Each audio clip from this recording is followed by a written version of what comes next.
اب جو حوالہ ہے کوئی اور مانے یا نہ مانے کہ سیدہ کے گھر پہ حملہ ہوا نہیں ہوا، کوئی انکار کرتا ہے کوئی تسلیم کرتا ہے، لیکن حضرت ابو بکر مان گئے۔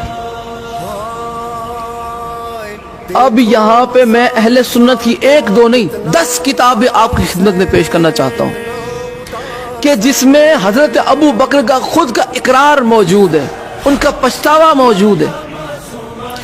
وہ کہتے کاش میں نے اپنی زندگی میں یہ 3 کام نہ کیے ہوتے، کاش میں نے اپنی زندگی میں یہ 3 کام نہ کیے ہوتے، جن میں ایک کام یہ ہے کہ کاش میں نے فاطمہ زہرا کا دروازہ نہ توڑا ہوتا۔ 10 کتابیں اہل سنت کی، کاش میں نے فاطمہ زہرا کا دروازہ نہ توڑا ہوتا، کاش، لیکن انہوں نے توڑا۔ یہ افسوس کر رہے ہیں اس پر۔ رسول اللہ کی شہزادی غضبناک ہو کر ان سے دنیا سے گئی۔ پہلے آپ وہ 10 کتابیں ملاحظہ فرمائیں۔ پہلی کتاب ہے تاریخ تبریز، جلد 2 صفحہ نمبر 205۔ دوسری کتاب ہے مروج الذہب، جلد 2 صفحہ نمبر 236۔ تیسری کتاب ہے میزان الاعتدال، جلد 3 صفحہ نمبر 109۔ چوتھی کتاب کنز العمال، جلد 5 صفحہ نمبر 632۔ پانچویں کتاب تاریخ مدینہ تو دمشق، جلد 30 صفحہ نمبر 418۔ چھٹی کتاب معجم الکبیر، جلد 1 صفحہ نمبر 62۔ ساتویں کتاب تاریخ اسلام امام ذہبی کی، جلد 3 صفحہ نمبر 118۔ آٹھویں کتاب عقد الفرید، جلد 5 صفحہ نمبر 21۔ نویں کتاب الامامت والسیاست، صفحہ نمبر 31۔ اور 10ویں کتاب احادیث المختارہ، جلد 1 صفحہ نمبر 89۔ 10 کتابیں اہل سنت کی کہ جس میں یہ بات نقل کی گئی کہ حضرت ابو بکر نے آخری وقت میں یہ پچھتاوا اظہار کیا کہ کاش میں یہ کام نہ کرتا۔ وہ مانتے تھے کہ انہوں نے سیدہ کے در کو توڑا تھا، یہ مانتے تھے کہ انہوں نے سیدہ کے دروازے کو آگ لگوانے کا خود ہی حکم دیا۔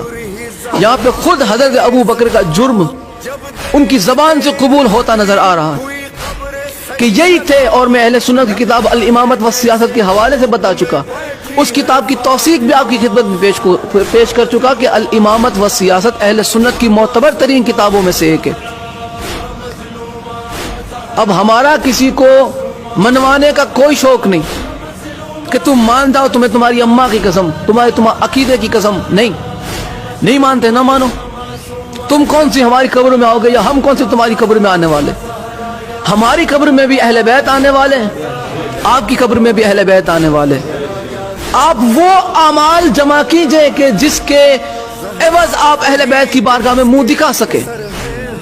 ہم وہ کر رہے ہیں کہ جس کی وجہ سے ہم اہل بیت کی بارگاہ میں منہ دکھا پائیں۔ اہل بیت کا حق جھٹلا کے تم بارگاہ رسول خدا میں کھڑے نہ پاؤ گے۔ کس منہ سے کھڑے رہو گے رسول اللہ کی بارگاہ میں؟ کیا منہ دکھاؤ گے؟ ہمیں آپ کا تو نہیں پتا، ہمیں ہماری آخرت کی فکر ہے، اور ہم جانتے ہیں کہ آخرت میں جس کا دبدبا ہے، ہم جانتے ہیں کہ آخرت میں شفاعت جن سے ملنی ہے وہ صرف اور صرف ذات محمد اور اہل بیت محمد ہے۔ صحابہ کو بھی اگر نجات چاہیے تو آل محمد کے در پہ ہاتھ پھیلانا پڑے گا، امتی کو بھی نجات چاہیے تو اہل بیت کے در پہ ہاتھ پھیلانا پڑے گا۔ اہل بیت کی حقانیت کو جھٹلا کے تم کون سے امتی رہ جاتے ہو؟ پھر تم میں اور یزید میں فرق کیا رہ جاتا ہے؟ تم میں اور ابو سفیان کے کردار میں فرق رہ کیا جاتا ہے؟ کیسے ہو تم مسلمان؟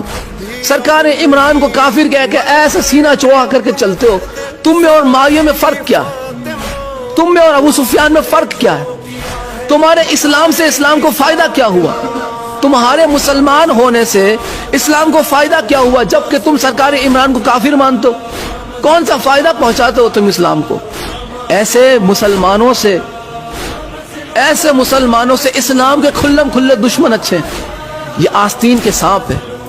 جس طرح اس زمانے میں اس دور میں آستین کے سانپ ہے، ویسے ہی اس دور میں بھی آستین کے سانپ تھے۔ کہ جنہیں آج بھی مسلمان سانپ ماننے سے انکار کرتا ہے. اہل بیت پہ ظلم کرنے والا مسلمان نہیں, اہل بیت پہ مصائب ڈھانے والا صحابی نہیں, اہل بیت سے محبت کرنے والا صحابی ہے, اہل بیت کے در پہ اپنا سر جھکانے والا سچا صحابی ہے.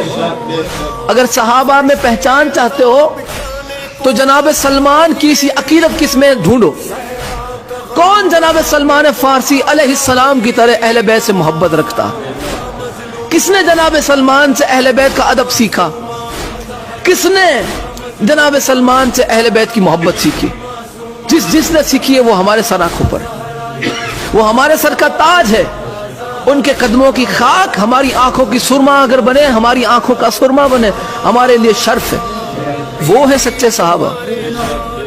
آپ انہیں صحابہ ہمیں منوانے پہ تلے ہوئے ہیں کہ جن سے رسول اللہ کی شہزادی غضبناک ہو کر دنیا سے گئی, ہم سے نہ مانا جائے گا. اب آخری حوالہ اور آج کی گفتگو تمام. سیدہ سلام اللہ علیہا کی شہادت میں آپ کی خدمت میں پیش کر چکا کہ سیدہ سلام اللہ علیہا پر جو ہے ظلم ہوئے,